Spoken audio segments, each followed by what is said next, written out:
1973년, 그는 흔적도 없이 사라졌습니다. 50년이 넘는 시간 동안 그의 운명은 미스터리로 남아 있었지만 유타 산맥에서의 오싹한 발견이 모든 것을 바꿔놓았습니다. 그해 10월 밤, 더글라스 브릭이 기숙사를 나선 후 그에게 무슨 일이 있었던 걸까요? 더글라스 브릭은 예리한 두뇌와 조용한 결단력으로 알려진 젊은이였습니다. 1950년대 초에 태어나 아이다호에서 자란 그는 포커텔로 고등학교에 다녔고 그곳에서 빠르게 두각을 나타냈습니다. 처음부터 더글라스가 대부분의 학생들과는 다르다는 것이 분명했습니다. 그는 배움에 대한 깊은 사랑과 굳이 목소리를 높이지 않아도 사람들을 끌어당기는 차분하고 집중된 에너지를 가지고 있었습니다. 1968년 졸업반이 되었을 때 더글라스는 이미 학년 최고 학생 중 한 명으로 명성을 쌓았습니다. 같은 해, 그는 전국적으로 뛰어난 학업적 잠재력을 보인 우수 학생들에게 수여되는 전국 우수 학생 표창장을 받았습니다. 이는 결코 작은 성취가 아니었습니다. 오직 소수의 학생만이 그런 수준의 인정을 받으며 그의 잠재력을 명확히 보여주는 신호였습니다. 교실 밖에서도 더글라스는 단지 공부에만 만족하지 않았습니다. 그는 리더십 기술을 쌓고 지역 사회와 연결될 수 있도록 돕는 여러 학교 동아리에서 활발히 활동했습니다. 그는 학생 관련 문제에 대해 학교 지도부와 협력하는 중요한 그룹인 남학생위원회에서 활동했습니다. 또한 자원봉사와 봉사 프로젝트에 중점을 둔 키 클럽에서도 의미 있는 역할을 하며 학생들이 다른 사람들에게 환원하도록 격려했습니다. 그의 참여는 학업과 인성 사이의 균형을 보여주었습니다. 그는 성적뿐만 아니라 세상을 변화시키는 것에도 관심이 있었습니다. 이에 더해 더글라스는 독일어 클럽에 가입하여 언어와 문화를 탐구하며 고향을 넘어선 세상에 대한 호기심을 내비쳤습니다. 그의 선생님들은 그를 사려 깊고 절제된 학생으로 기억했고 반 친구들은 그를 예에 바르고 똑똑하며 사적인 말썽을 피우지 않고 목표에 집중하는 사람으로 묘사했습니다. 1968년에 졸업한 후 그는 유타 대학교에서 물리학을 공부했습니다. 그와 같은 사람, 즉 정확하고 논리적이며 추진력 있는 사람에게 완벽한 선택이었습니다. 그의 길은 명확해 보였습니다. 탄탄한 기반을 갖춘 뛰어난 학생이 집중력과 방향성을 가지고 인생을 나아가는 것처럼 보였습니다. 하지만 더글라스 브릭이라는 이름은 그저 졸업 앨범 기록 속으로 사라지지 않을 것이었습니다.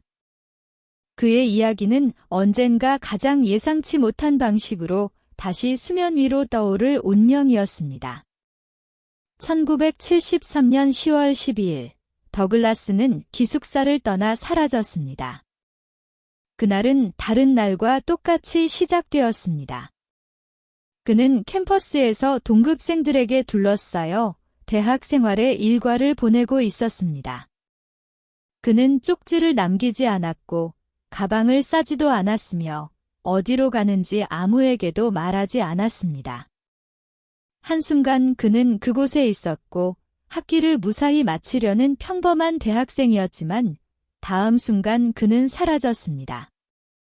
상황을 더욱 불안하게 만든 것은 그가 남기고 간 것들이었습니다. 그가 자주 이용하던 차는 캠퍼스 근처에 주차된 채 발견되었습니다.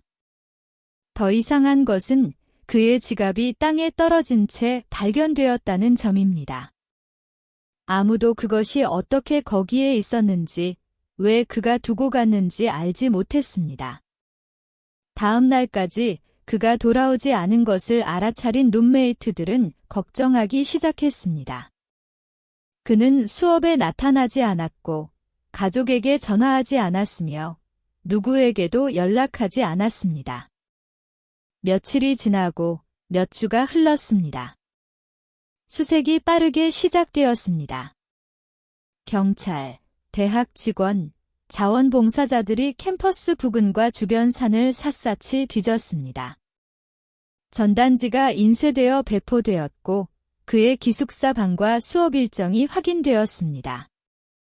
전화가 걸리고 인터뷰가 진행되었지만 다툼의 흔적도 작별 편지도 어떤 단서도 없었습니다.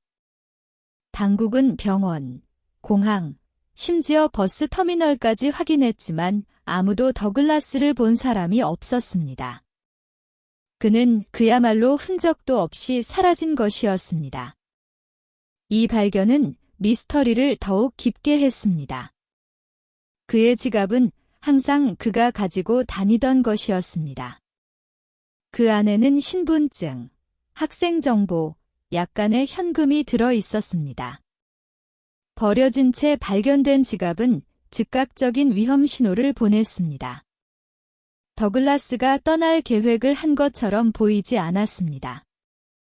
은행 계좌에서 돈을 인출한 기록도 친구나 가족에게 남긴 메시지도 없었습니다. 그러자 혼란이 시작되었습니다. 상반된 제보들이 들어오기 시작했습니다. 한 소식통은 더글라스가 산기슭 근처에서 혼자 걷고 있는 것을 보았다고 했고, 다른 소식통은 그가 시내에서 버스를 타는 것을 목격했다고 주장했습니다. 이 단서들 중 어느 것도 실마리가 되지 못했습니다. 확실한 증거도 확인된 목격담도 없었습니다. 그 이야기들 중 어느 것도 사실로 확인되지 않았습니다. 단서들은 일관성이 없었고 제보는 끊겼습니다. 1974년 초까지 수색은 계속되었지만 동력을 잃고 있었습니다. 수사는 심각한 난관에 부딪히기 시작했습니다. 가장 큰 문제 중 하나는 기록이었습니다. 시간이 지나면서 중요한 사건 파일들이 사라졌습니다. 초기 수색 기록, 증인 진술, 단서 등 초기 수사의 세부 사항들이 부실하게 보관되거나 완전히 유실되었습니다. 이것들은 디지털 기록이 아니었고 쉽게 손상되거나 분실되거나 파괴될 수 있는 물리적인 보고서였습니다. 더글라스와 가까웠던 일부 사람들은 그가 우울증을 앓았거나 심지어 자살을 생각했을 수도 있다고 생각했지만 다른 사람들은 그가 미래에 대한 계획을 세우고 괜찮아 보였다고 믿었습니다. 일관된 정보의 부재는 수사관들이 하나의 명확한 방향을 따르기 거의 불가능하게 만들었습니다. 더글라스의 마지막 행적에 대한 시간대조차 흐릿해지기 시작했습니다. 그가 몇 시에 떠났는가? 그를 마지막으로 본 사람은 누구인가? 그가 다음 날 목격된 것인가? 아니면 오인된 것인가? 새로운 버전이 나올 때마다 사건은 더욱 얽혀갔습니다. 유타 대학교 경찰국은 할 수 있는 모든 것을 했지만 시신도, 목격자도, 명확한 동기도 없는 상태에서 사건은 미제로 남기 시작했습니다. 희망이 사라지기 시작했습니다. 그의 가족은 정기적으로 경찰에 전화하며 업데이트를 요청했지만 당국은 새로운 소식을 전해줄 것이 없었습니다. 1974년 말 수사는 조용히 보류되었습니다. 캠퍼스는 계속 나아갔고 학생들은 졸업했으며 직원들은 은퇴했습니다. 새로운 세대가 도착했고 더글라스 브릭의 이름은 잊혀졌습니다. 경찰 보관소에 먼지 쌓인 구석에서 사건은 기억과 서류에서 서서히 사라졌습니다. 남은 것은 미스터리와 아무도 답할 수 없는 질문을 안고 남겨진 슬픔에 잠긴 가족뿐이었습니다. 더글라스는 어디로 갔을까? 그리고 왜 그는 다시 돌아오지 않았을까? 당시에는 그 질문에 대한 답을 찾는데 50년 이상이 걸릴 것이라고 아무도 상상하지 못했습니다. 수십 년 동안 브릭 가족은 알지 못하는 침묵 속에 갇혀 있었습니다.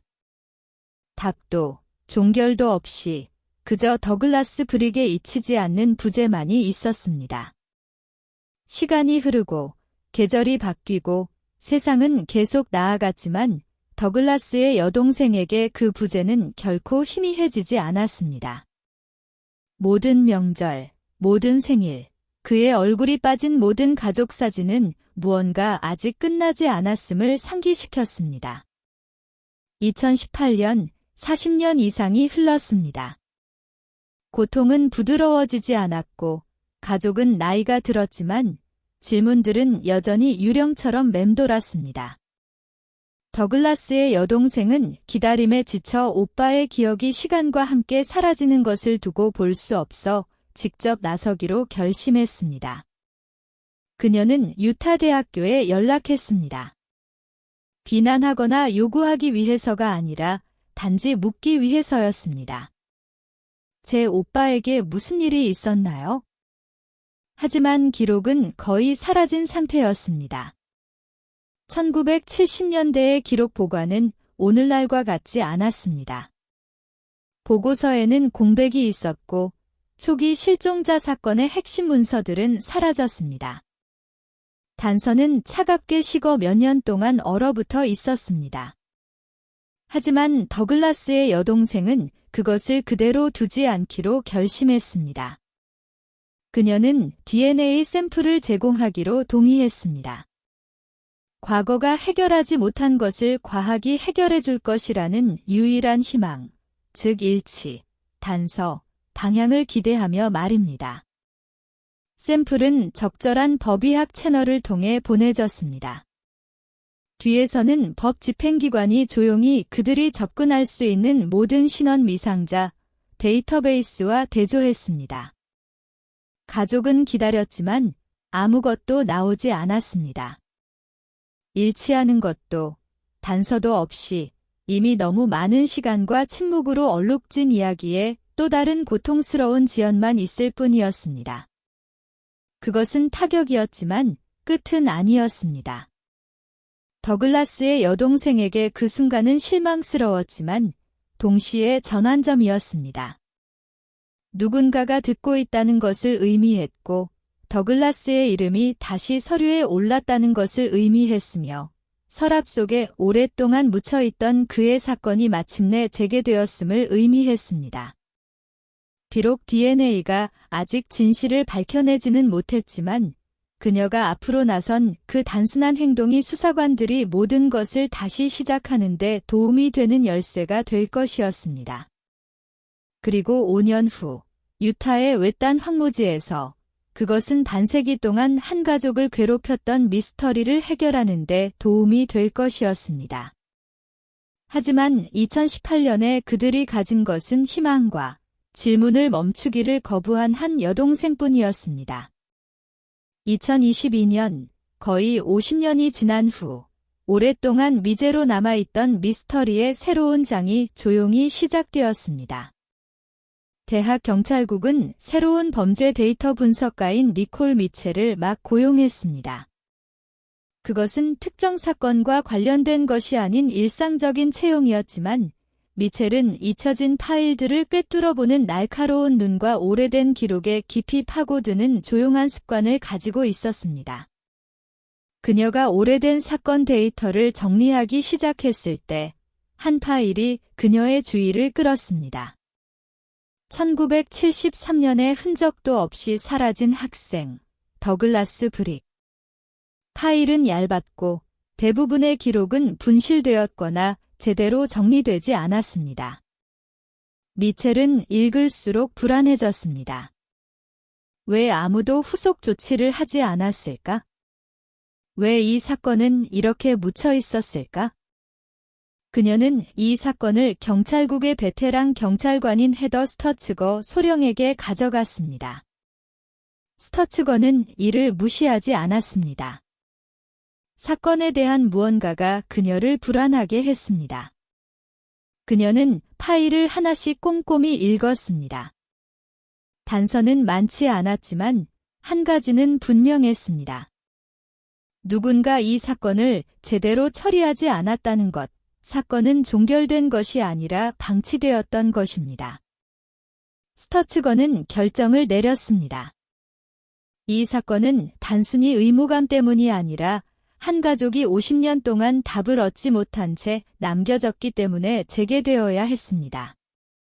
그녀는 단지 사건을 배정하는 데 그치지 않고 직접 맡았습니다. 미첼의 도움을 받아 그들은 처음부터 파일을 재구성하기 시작했습니다. 오래된 학생 기록, 보관된 뉴스 기사, 더글라스 가족과 대학 간의 모든 통신 조각을 추적했습니다.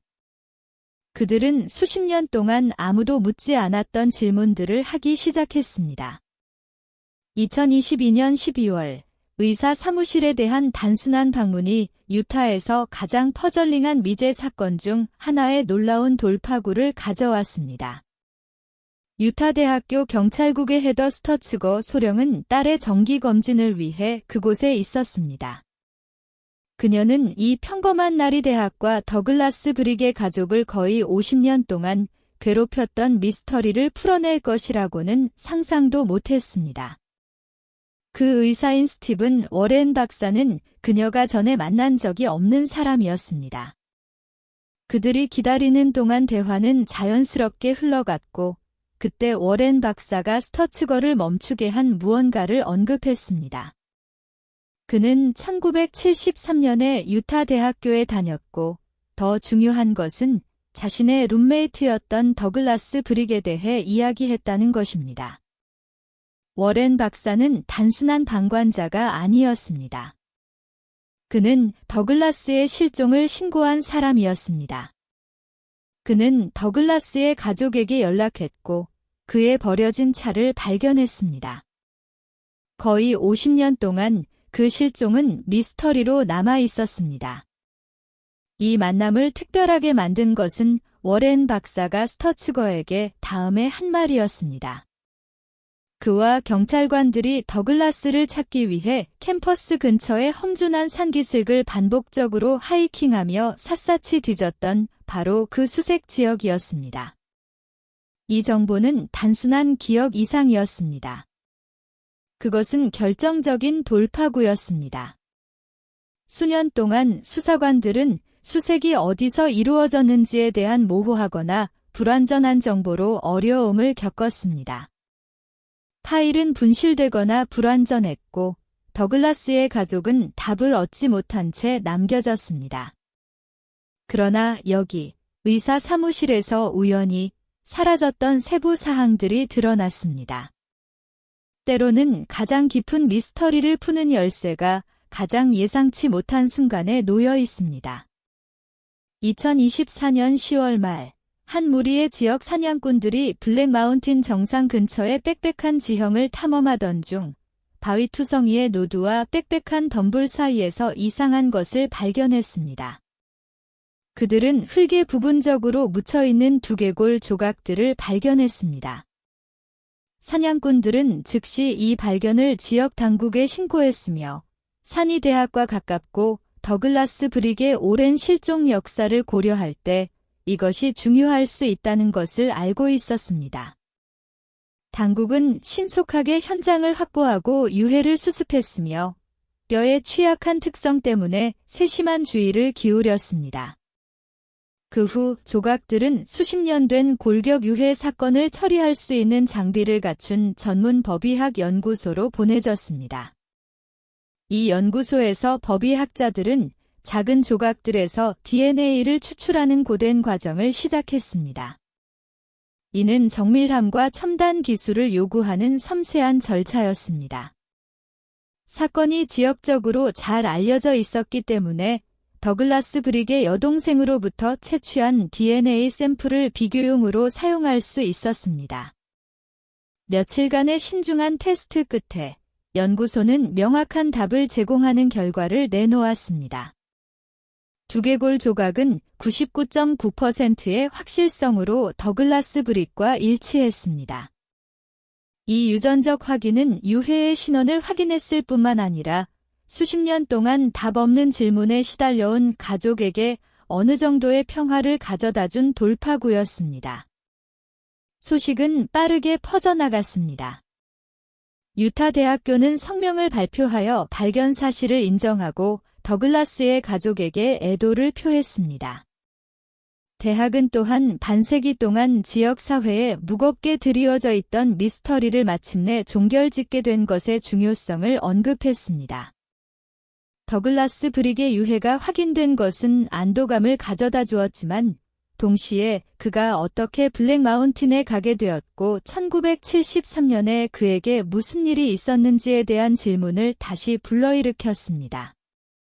법 집행기관은 새로운 증거에 비추어 오래된 파일들을 검토하고 그의 실종 상황을 조사하고 있습니다.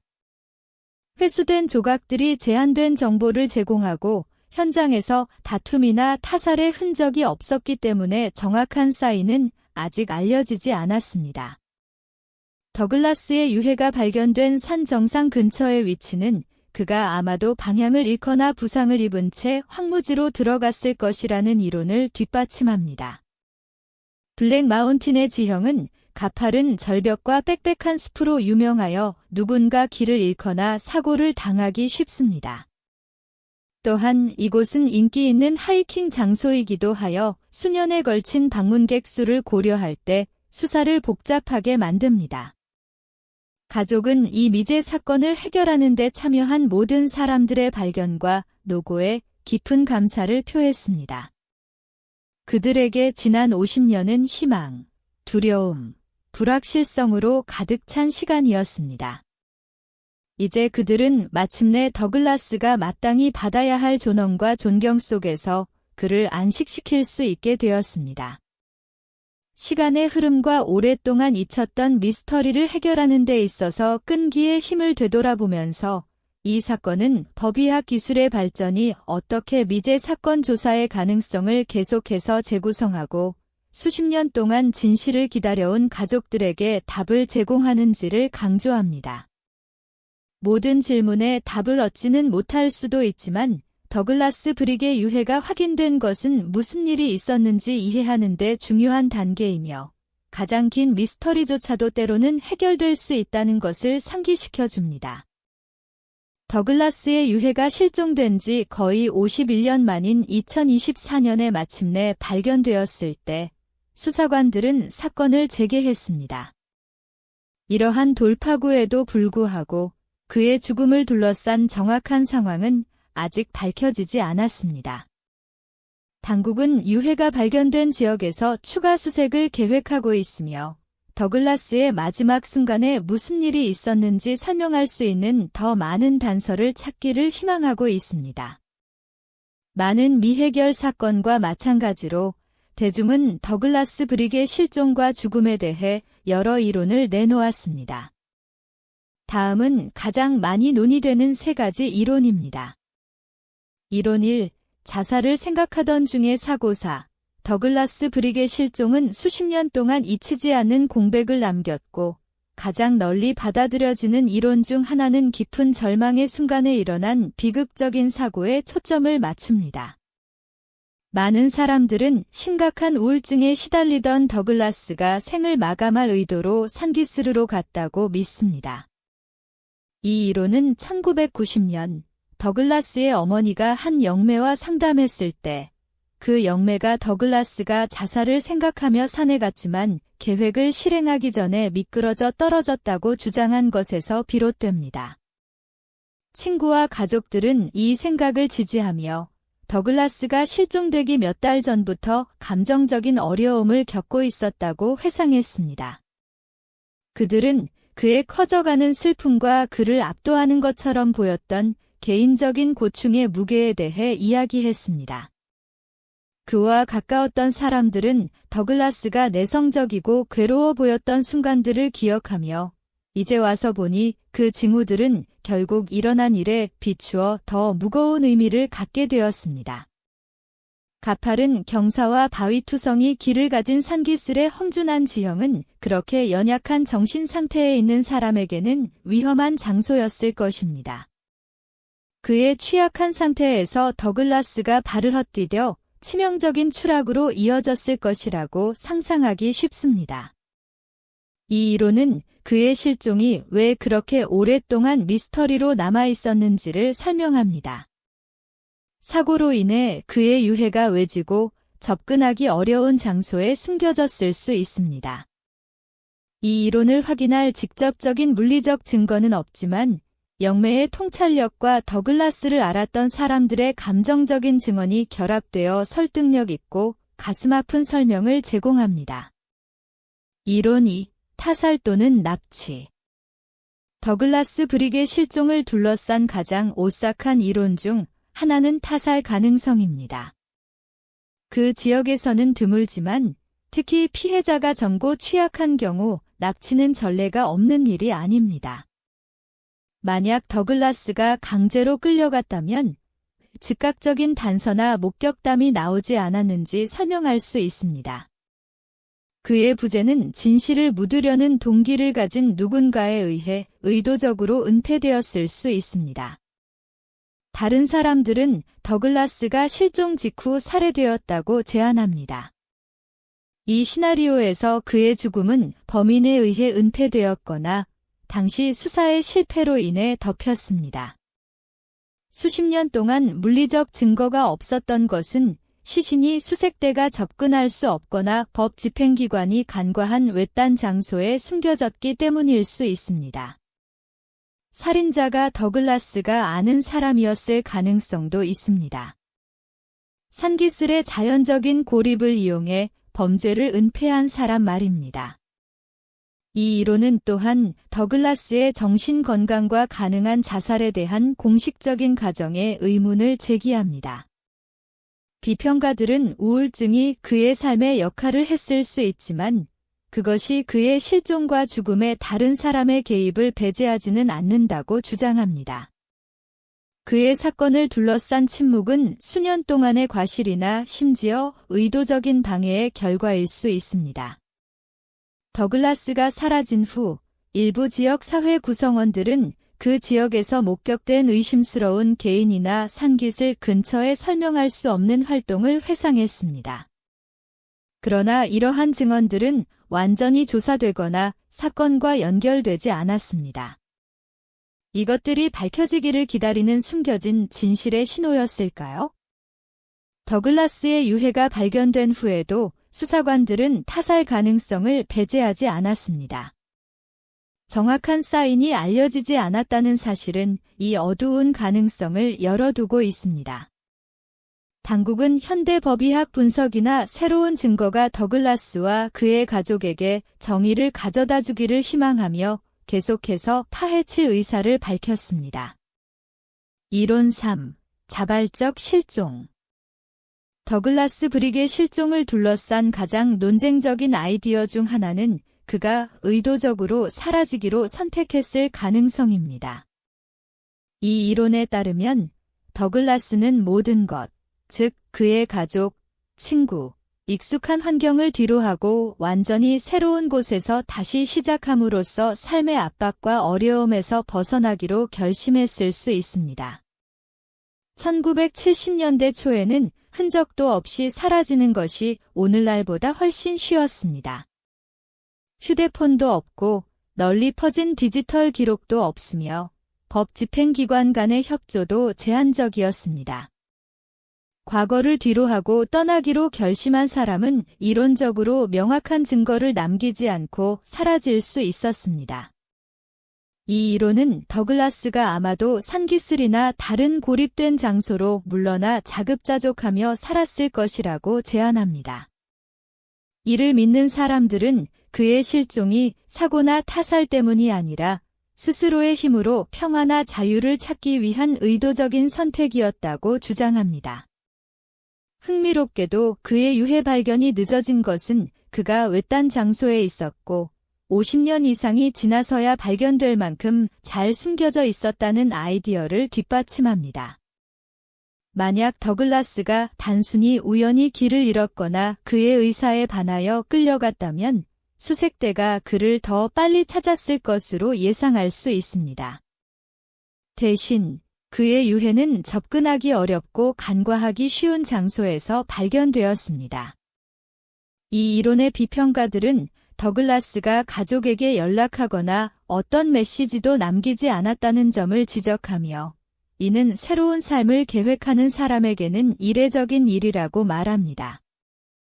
또한 그의 사랑하는 사람들에게 미친 감정적 타격과 오랜 불확실성의 세월은 어떤 신호도 없는 자발적인 실종을 상상하기 어렵게 만듭니다. 그러나 이 아이디어를 지지하는 사람들은 더글라스가 너무 갇혀 있거나 절망적이어서 완전한 고립이 유일한 선택처럼 느껴졌을 수 있다고 주장합니다. 이 이론을 완전히 확인하거나 부정할 확실한 증거는 나타나지 않았지만 이는 더글라스 브릭이 왜 사라졌고 그의 유해가 왜 그렇게 오랫동안 발견되지 않았는지에 대한 가능한 설명 중 하나로 남아 있습니다. 절망이나 혼란에서 비롯된 선택이든 자발적 실종이라는 아이디어는 이 수십 년 된 미스터리에 잊히지 않는 층을 더합니다. 50년 이상의 불확실성 끝에 그의 유해가 발견되면서 마침내 어느 정도의 종결을 맞았지만 이야기는 거기서 끝나지 않았습니다. 이 사건은 오늘날 학생들을 보호하기 위한 의미 있는 변화를 이끌어냈습니다. 이 과정에서 중요한 역할을 한 사람 중 한 명은 더글라스의 전 룸메이트인 스티븐 워렌 박사였습니다. 수년에 걸쳐 그는 학생들이 갑자기 사라지거나 수업에 나오지 않을 때 대학이 어떻게 대응해야 하는지를 제고하도록 압력을 가했습니다. 그의 노력은 새로운 정책의 탄생으로 이어졌습니다. 만약 학생이 연속으로 2학기 동안 휴학하면 이제 대학에 경고가 갑니다. 이 시스템은 조기에 경고 신호를 포착하여 더글라스의 실종과 같은 비극이 다시 일어나는 것을 방지하도록 설계되었습니다. 가족에게 더글라스의 유해가 확인된 것은 안도와 슬픔이 뒤섞인 감정을 가져다 주었습니다. 그들은 미제 사건을 제기한 경찰관부터 더글라스의 신원을 확인하기 위해 끊임없이 노력한 법의학 전문가에 이르기까지 수사에 관련된 모든 사람에게 깊은 감사를 표했습니다. 동시에 가족은 답 없는 질문으로 가득 찼던 긴장의 끝을 정리하면서 사생활을 존중해달라고 요청했습니다. 더글라스 브릭의 사건은 미제 사건을 결코 포기하지 않는 것이 왜 그렇게 중요한지를 보여주는 강력한 예입니다. 50년 이상 그의 이야기는 미스터리에 쌓여 있었고 그의 가족과 지역사회에 답 없는 질문을 남겼습니다. 그러나 끈기와 결단력을 통해 마침내 새로운 증거가 빛을 보게 되었습니다. 이 돌파구는 단지 운이 아니었습니다. 그것은 법의학의 발전과 그의 실종이 잊히는 것을 거부한 사람들의 헌신 덕분에 가능했습니다. 이 이야기의 핵심은 인간의 회복력에 관한 것입니다. 가족들이 어떻게 견뎌내고 수십 년이 지난 후에도 어떻게 정의가 결국 실현될 수 있는지에 대한 이야기입니다. 또한 우리 주변 사람들, 특히 누군가가 조용히 힘들어할 때 그들을 돌보라는 요청이기도 합니다. 만약 당신이나 당신이 아는 누군가가 힘든 시간을 보내고 있다면 주저하지 말고 988 자살 및 위기 생명선에 연락하여 도움을 요청하십시오. 도움은 항상 가능하다는 것을 기억하십시오. 더글라스 브릭의 사건에 대해 어떻게 생각하시나요?